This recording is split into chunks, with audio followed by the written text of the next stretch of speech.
Hi, my name is Marina Ibrahim. I'm an artist and this is what I've created.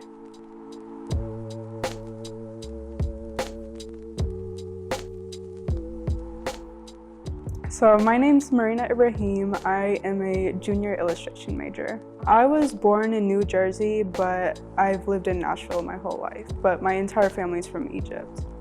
First I was a biology major because of parental pressure and all of that, but I tried it out for a little bit and it kind of confirmed that art was the only thing that I could do for the rest of my life.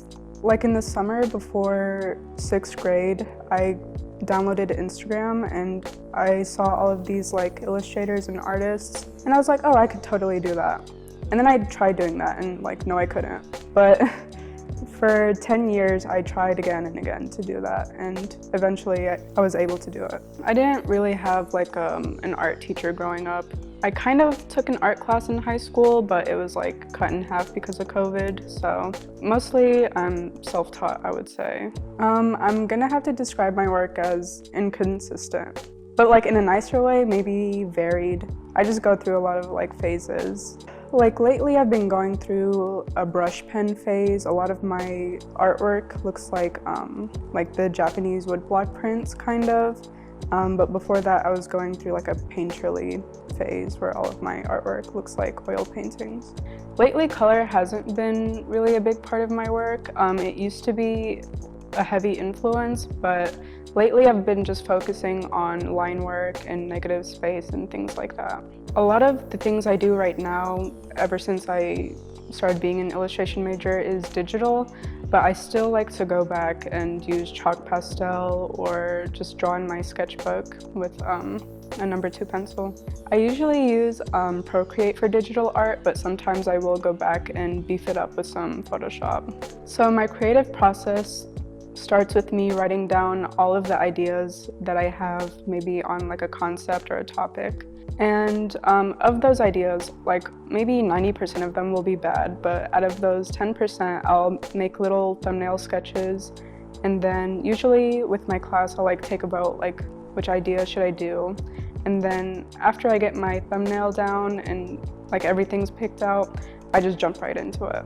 The time it takes me to make something, it really depends. With my brush pen art, it takes me maybe 2 to 6 hours, but for my more painter looking things, it takes about maybe 10 to 20 hours.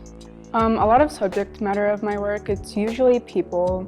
I love to focus on people. I think there's a lot of variation that you can take just by drawing even just one singular person over and over again. But lately I have been trying to get more into animals and landscapes and environments. I'm really fascinated in self-portraits because maybe every time that I've drawn myself, I just look wildly different. And I don't know if that's because I'm failing or if because the perception of myself keeps changing, but I think it is interesting how even though I'm drawing the same thing, it's just completely and wildly different every single time.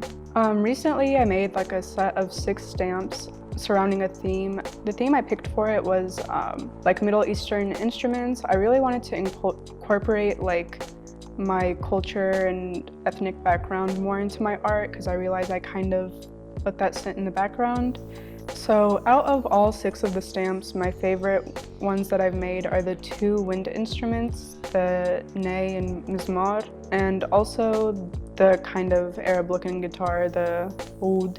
Another piece that I made recently is this kind of educational poster about bioluminescent fish, and I really wanted to make a poster like this because I was really into marine biology. I actually wanted to be a mermaid and all that. So I thought it was interesting that I was able to combine all of my interests for a class project. For this piece, I made it because we needed an extra piece for the Meters Gallery in the art building. I'm one of the gallery assistants and there was this super empty wall, so I just made something so it wouldn't look so bare. But I was really happy that I was able to work in this pattern that I've been working on for a while.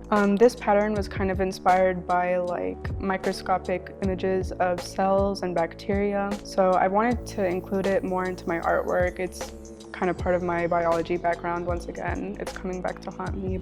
So the inspiration behind this piece is that my cat is kind of getting really old, so I wanted one of those like rich people portraits of me and him together. So I have myself in this really like fancy dress and like all this jewelry, and I have him on this nice velvet pillow. And the background is actually inspired by white Coptic iconography, just tying in a little bit more culture than my works usually have. Like the real reason why I create, it makes me feel like God. I don't know, it's like creation is not just limited to like this one super almighty being, like someone like me could do it too. I think I pretty much just feel fulfilled whenever what's in my head, like the images or like the movement that's in my head, is translated into a real physical piece of work. For me, art is not really an escape. I build my world around art, so like art is my entire world. My dream as an artist, I would love to just be able to live a comfortable-ish life, at least, just making illustrations and making artwork that reflect who I am. I think my problem is that since my art is so inconsistent or varied or whatever you want to say about it, it's really hard for me to have just like one set path. I really want to do everything if I could, but there's just not enough time in the world. I think art makes the world beautiful. I think sometimes the world can look really dreary and ugly and just not livable almost. So art makes the world like passable, like just digestible almost. You're gonna fail a lot, but that's okay, you're supposed to, and even though like it can be really aggravating, eventually it becomes worth it.